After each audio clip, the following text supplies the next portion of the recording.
I know you're all very excited to hear the top 30 speeches tonight.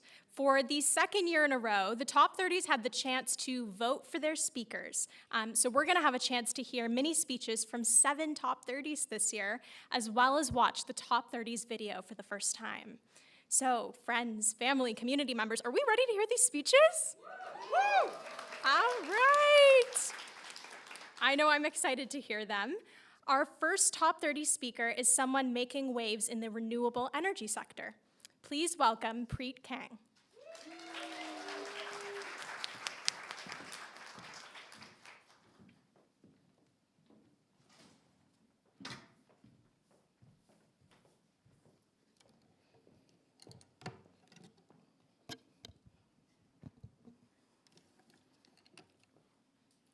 Thank you. I feel a deep connection to the environment, and throughout my life, the idea of sustainability has always interested and engaged me. While pursuing my formal education in chemical engineering, I came to the understanding that the way energy is produced has a lasting effect on our planet. Not only that, but satisfying the growing energy demand while maintaining sustainability and social equity is a huge and complex challenge all over the world.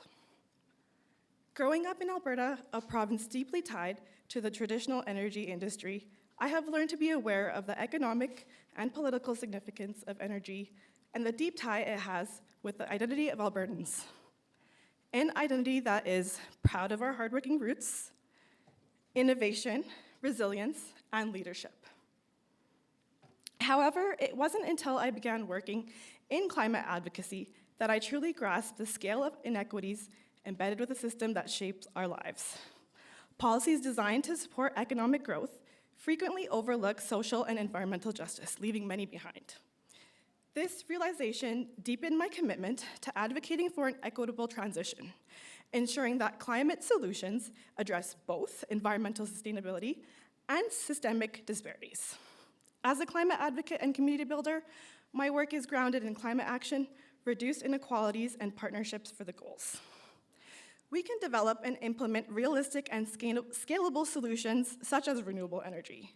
This will naturally meet resistance and barriers, especially in a world of unpredictability and uncertainty. But the certainty is this: the largest capacity for decarbonization lies here. Again, not a small task, as we are rethinking how we power our world. I often explore this idea, but at a micro level. What about the energy needed to power us and our passions? Because let's be honest, the work is hard, the work is not easy, and as youth, we often carry the weight of a world in crisis because we have been told since we were children that we are the generation that will be innovative and lead the change.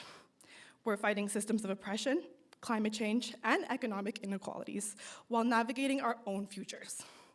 The urgency and pressure to do it all and to do it perfectly can be overwhelming. We are adamant to uphold our values of authenticity and integrity in our lives, because that is who we are. We realize that change is necessary and it needs to be collaborative. To rethink systems that center on justice requires immense focus and care. It's emotionally and mentally exhausting. I've learned through my own experience that this work is not sustainable unless we are sustainable. I faced burnout and exhaustion, and those moments reminded me that rest is not a weakness. It's a necessity. We want to build a better future, we must model what that looks like in our own lives. That means prioritizing self-care, building supportive communities, and remembering that taking time to recharge is an investment in our ability to create lasting change. Rest is productive.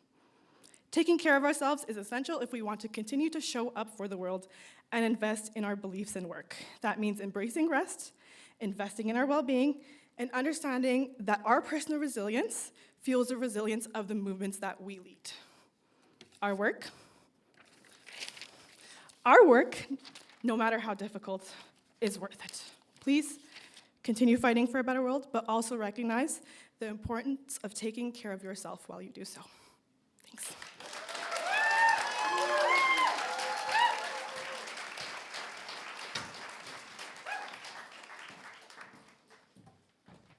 Thank you so much, Preet, for speaking on the importance of taking action towards creating a cleaner future. Our next speaker is a Métis scholar and budding anthropologist. Please welcome Benjamin Kucher. Come on right up.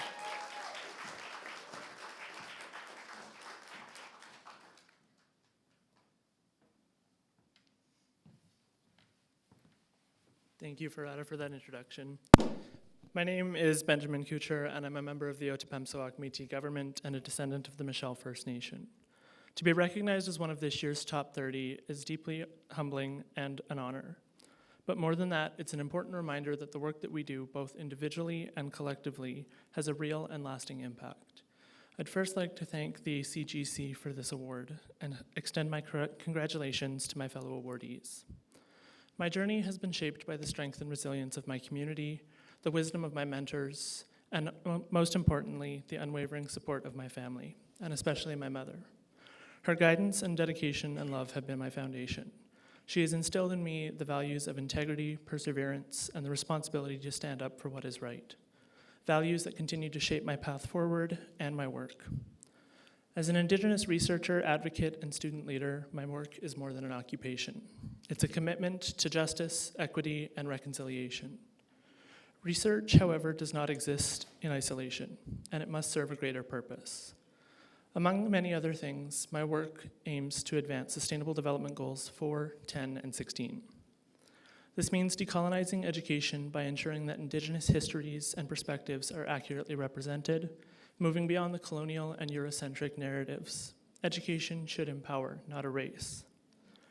Indigenous communities have long faced barriers to recognition, education, and resources.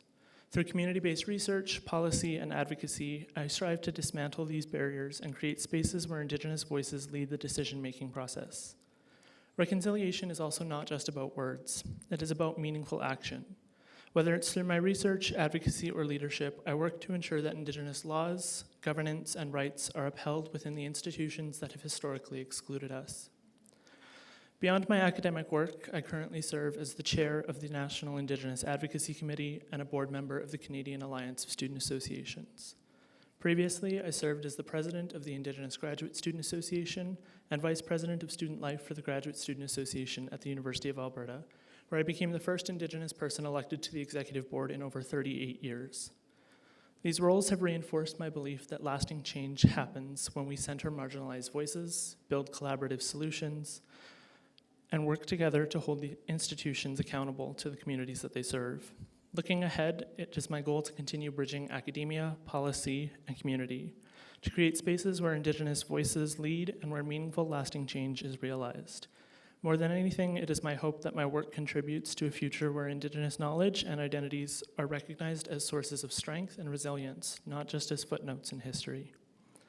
Whether it's through international collaboration, national policy discussions, or direct engagement with diverse communities, I lost my place. I remain committed to ensuring that Indigenous perspectives are not only included, but valued in shaping the policies and decisions that affect us all.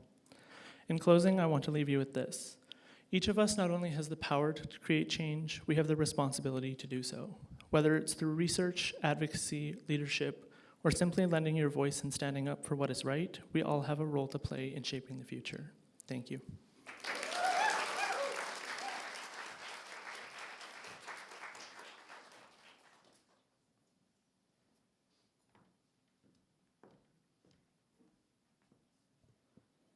Thank you so much, Benjamin, for reminding us about the power and necessity of reconciliation. I think it's clear to everyone listening that you work really hard to live your values, so thank you for everything you're doing. Our next speaker has dedicated years towards making her school and our city a more sustainable place. Please welcome Heny Panghulan.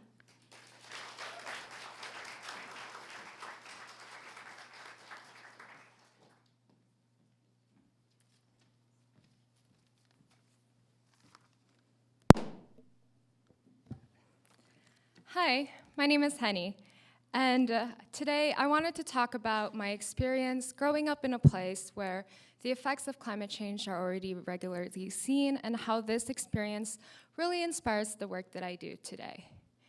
I grew up in the Philippines, where it was normal for me to hear about families losing their homes, livelihoods, and even loved ones to climate disasters like typhoons and floods.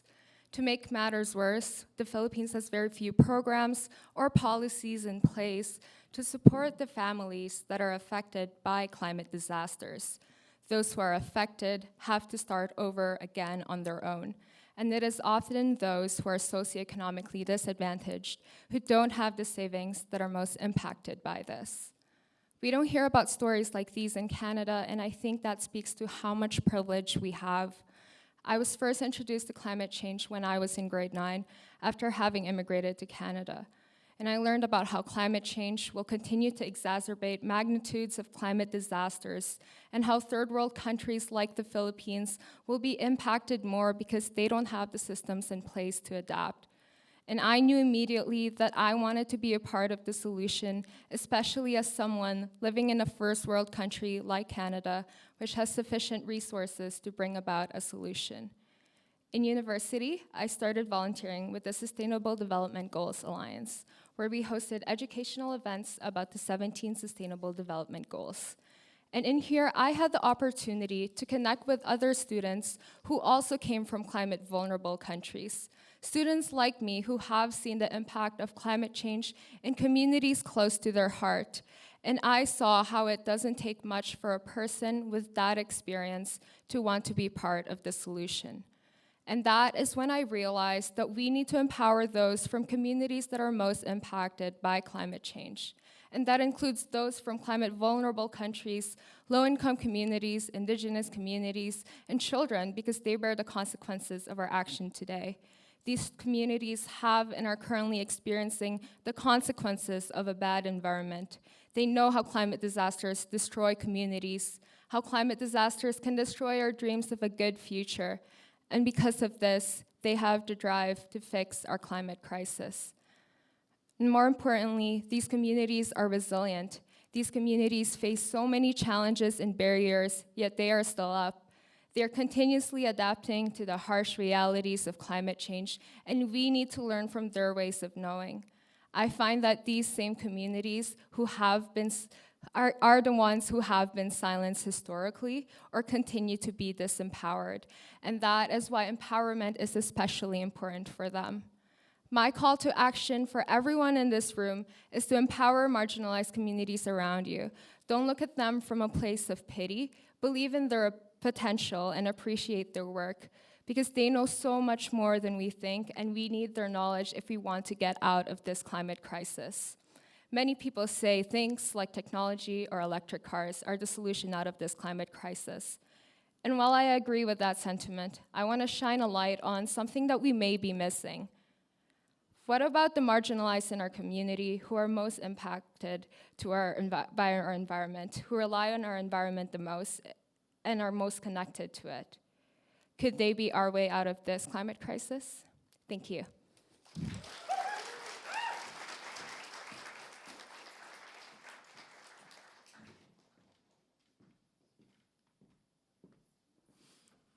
What a powerful speech. Thank you so much, Heny, from the bottom of my heart for empowering marginalized voices in combating the climate crisis. Now, I'd like to introduce a health researcher focusing on equity and creating resilient communities. Please welcome Omnia Elhakim.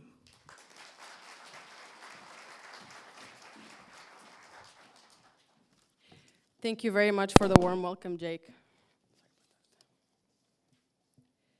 Good evening, everyone. As a top 30 under 30 recipient for this year, I'm so honored to join the ACGC network, along with so many inspiring individuals. Congratulations to my fellow awardees, and I look forward to what we accomplish in the future. I'd like everyone to take a minute and close their eyes. Imagine living in a world where your access to healthcare, your ability to thrive, and even your life expectancy can be determined by where you're born, your income, or the color of your skin. You can open your eyes now. For millions, this isn't imagination, it's reality. Health is a human right, yet it remains a privilege for far too many. My work aligns with SDG 3, good health and well-being, SDG 4, quality education, SDG 5, gender equality, SDG 10, reduced inequalities, and SDG 11, sustainable cities and communities.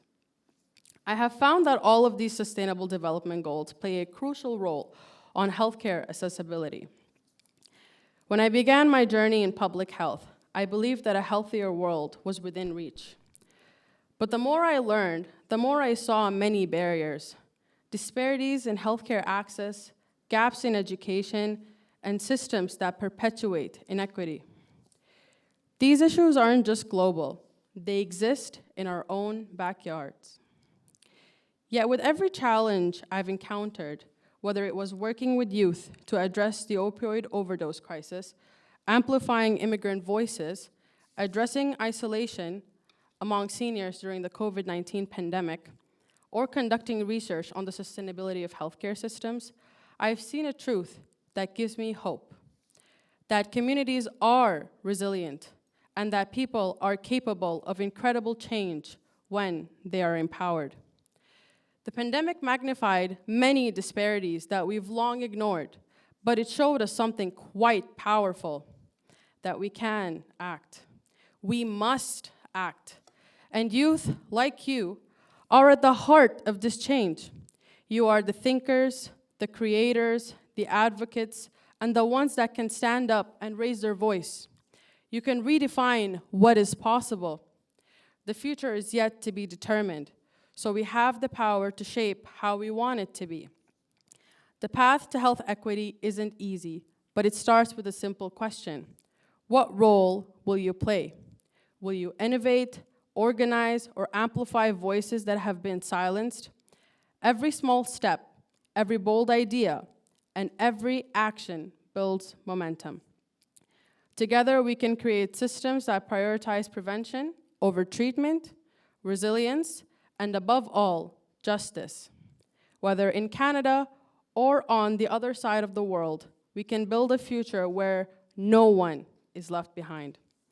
It starts with the belief in our own power and our commitment to act. Let's not wait for tomorrow to take action. We can learn from the past, implement the wisdom gained in our present, and look forward to a bright future, where we will harvest the fruits of our hard work. Let's rise today to build a healthier, more equitable world we all deserve, regardless of where we live. My name is Omnia Elhakim. Thank you, and enjoy the rest of your evening.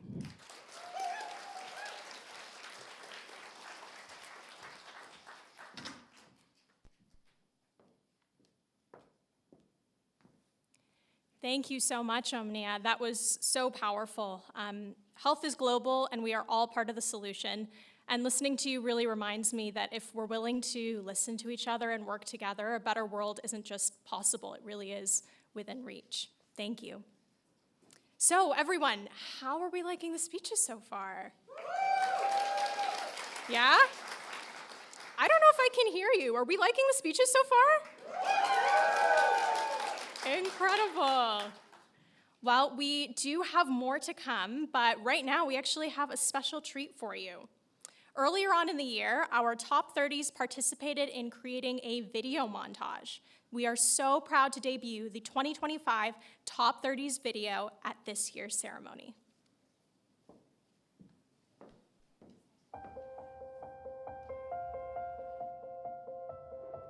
Hi, my name is Preet Kang. My name is Heny Panghulan. Hello, my name is Alejandro Bejarano. Hi, my name is Ronar Qureshi. My name is Mel. My name is Mabintu Watara. My name is Eddie Gua. Hi, my name is Nadine. My name is Omnia Elhakim. My name is Eliza. Hi, my name is Bilal Shakir.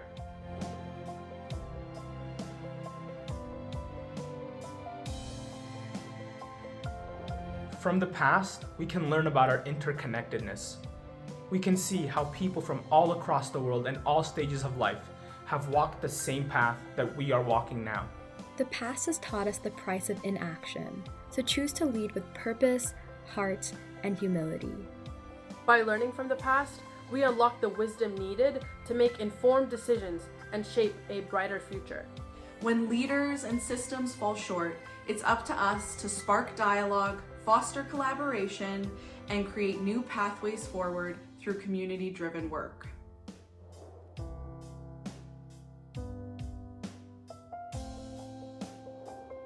Life is like a roller coaster but comes with no instruction. This is the time to take care of your well-being. This is the time for us to try and find common ground with others and work together to solve some of the complex problems that our generation faces right now. Now we must take action in empowering the voices of those who are often not heard in the talk about sustainability.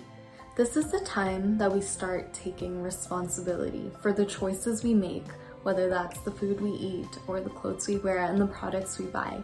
This is the time to think about artificial intelligence in healthcare.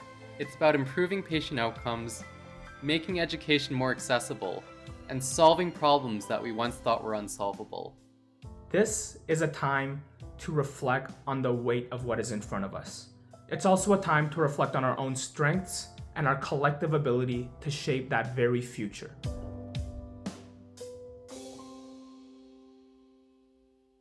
I am driven by active hope, the belief that hope must depend on action. I engage in active hope by contributing to research, volunteering in my community, mentoring students, and more. What drives me is the amazing group of people that I get to work with in the sustainability sector. I am driven by hope and a deep-rooted belief that every action does matter. We do have the power to create positive, lasting change. With just 5 years left until 2030, we need bold steps to achieve the Sustainable Development Goals, especially to empower women and marginalized communities. For me, time is meant to be cherished by being present in the moment and making every second count. Every day is an opportunity to live with purpose and intention. The time to act is now, and every action counts toward a more sustainable future.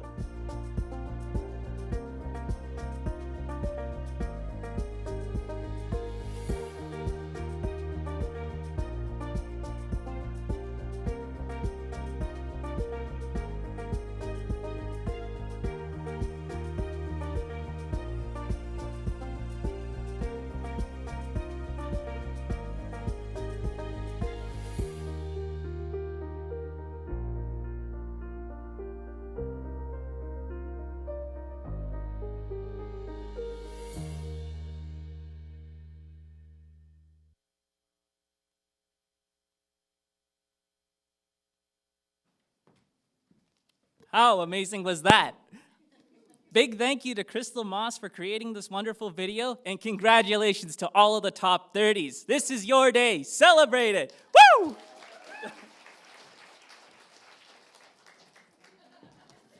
That was totally planned, by the way. Anyways, moving back to the speeches, our next speaker is a graduate researcher and a mental health advocate. Welcome, Harveen Saini.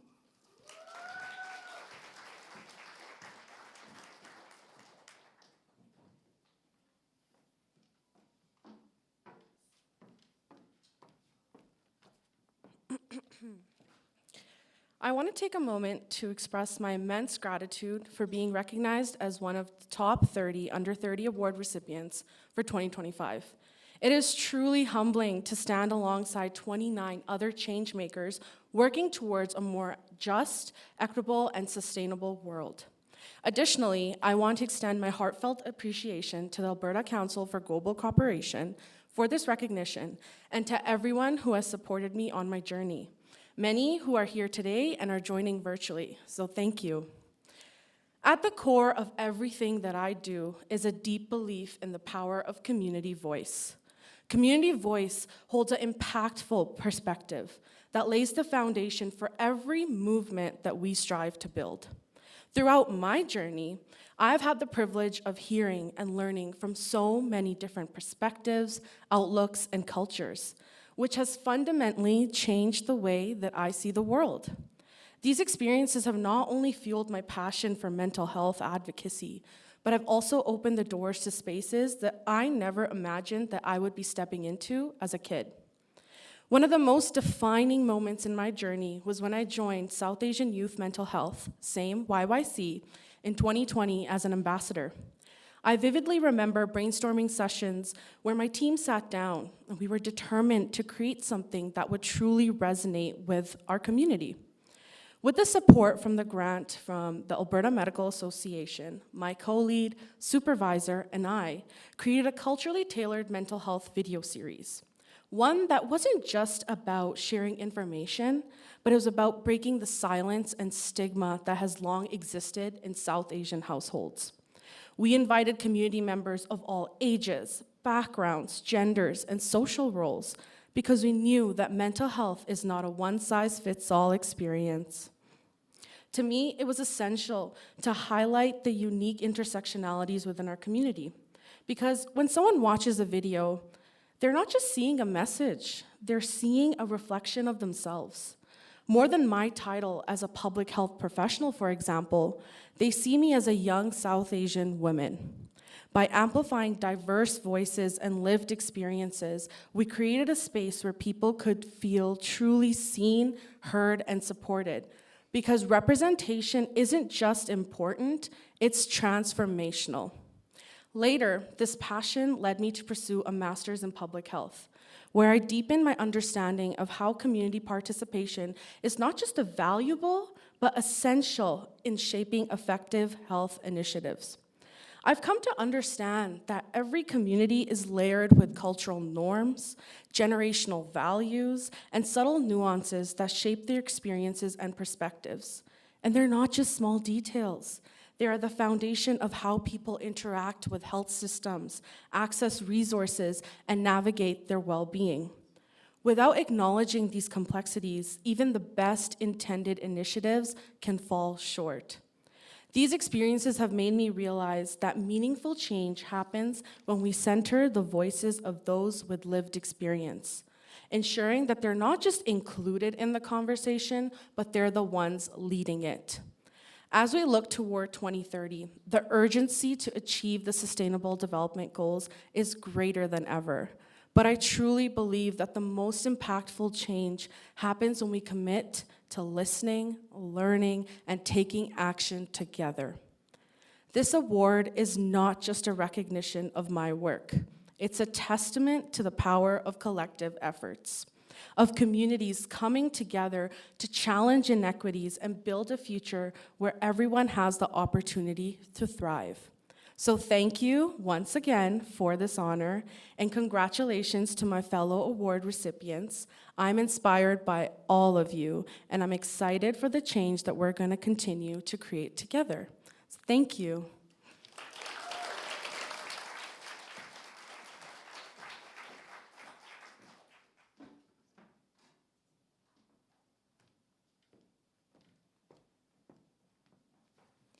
Thank you so much, Harveen. We know lived experiences need to be considered when addressing mental health concerns, and you so beautifully articulated the importance of valuing those experiences as a source of knowledge. So thank you very much.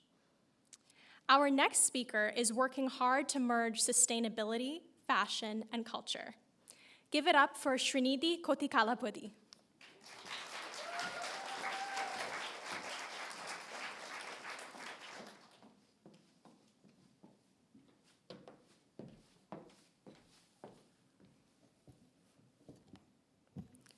February 10th, 2024, C-Space, Marta Loop, 4 to 6 p.m.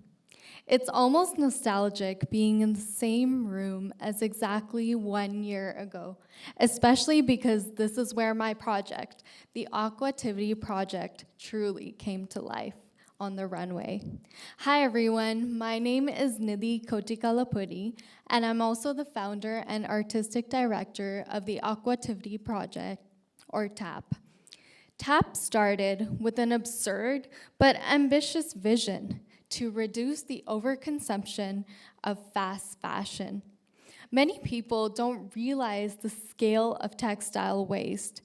Every year, 92 million tons of clothing end up in the landfill. If that's hard to conceptualize, then picture each one of us throwing out 38 kilograms of clothes into the landfill every single year. Breaking it down even more, a single cotton t-shirt takes 2,700 liters of water to make, which is enough water for one person to drink for 2.5 years. That's not even the entire list of issues: contaminating waterways, endangering wildlife, increasing carbon emissions are other significant consequences. Over time, TAP evolved into something more than just a fight against waste. It became an expression of beauty. Let me tell you all a story. When I first started this project, it was only me, my vision, and absolutely zero experience in fashion. At the time, I was networking with people who could instill some fashion knowledge and be part of my team. I collaborated with a modeling agency to train myself and other models on runway etiquette. The training went well until the director started listing out what made a good model: height, waist size, among other physical attributes. I stood there in utter disbelief and disappointment. Memories of my teenage insecurities came rushing back: my acne-covered skin, braces, and the discomfort I felt every time I saw myself in photos. I realized then that diversity was beyond having models with different skin tones. It was about recognizing beauty in each individual. I had a decision to make at that moment. I decided that every piece of clothing produced would be aimed at enhancing the model's features and not the other way around. Similarly, every piece of thrown-out fabric can be turned into something beautiful.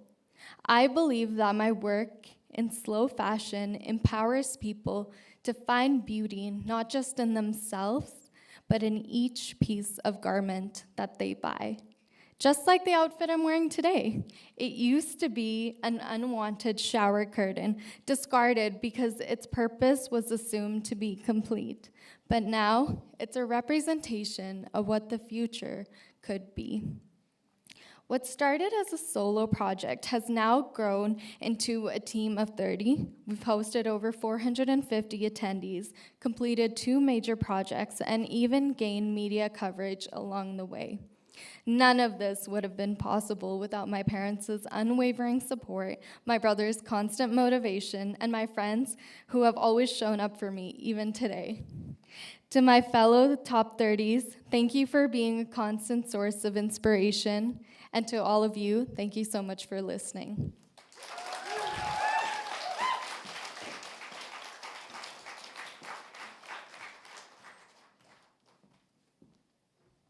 Thank you so much, Srinidhi, for your beautiful words and your stunning efforts in creating sustainable fashion. Last but not least, allow me to introduce someone working towards ensuring quality education for all. Please welcome Deema ElRufaei.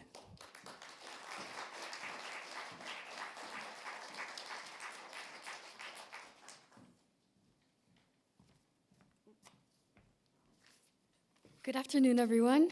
I'm happy to be closing off the speeches from the top 30s today.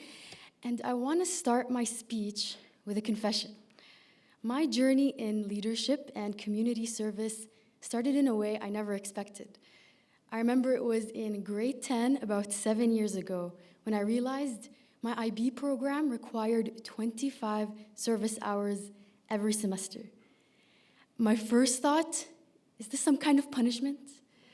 My second, I need to get this over with as quickly as possible.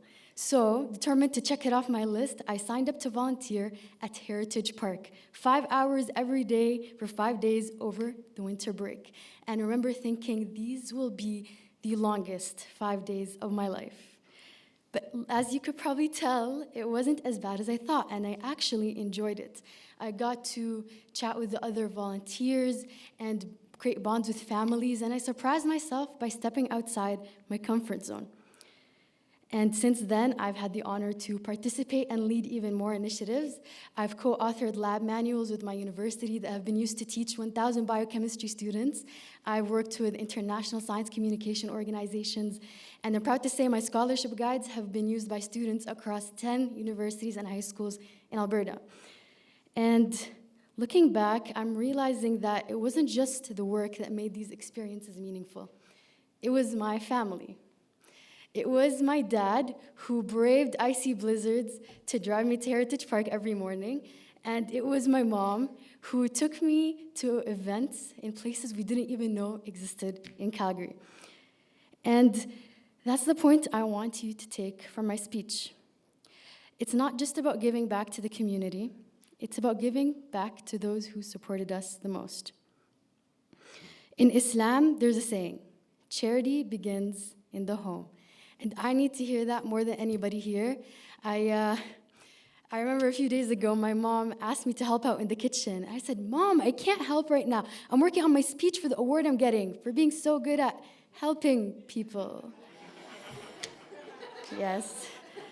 How many of us feel like we can barely see our families from juggling all these responsibilities and work that we have, even while living in the same city or even under the same roof?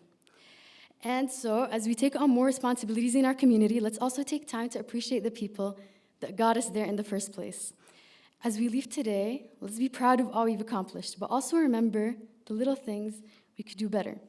So can I ask my top 30s to please stand right now with me, and let's turn around, face our families, and give those who made it all possible the recognition that they truly deserve. Thank you.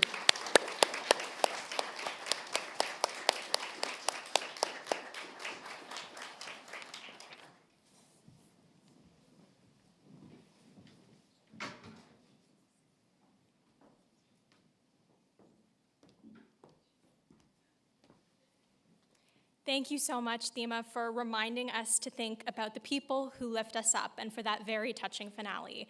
I couldn't agree more that the people in our lives shape us irrevocably and that it's so important to honor them. We hope you enjoyed this snapshot of the top 30s. Can we give it up for all of our top 30 speakers?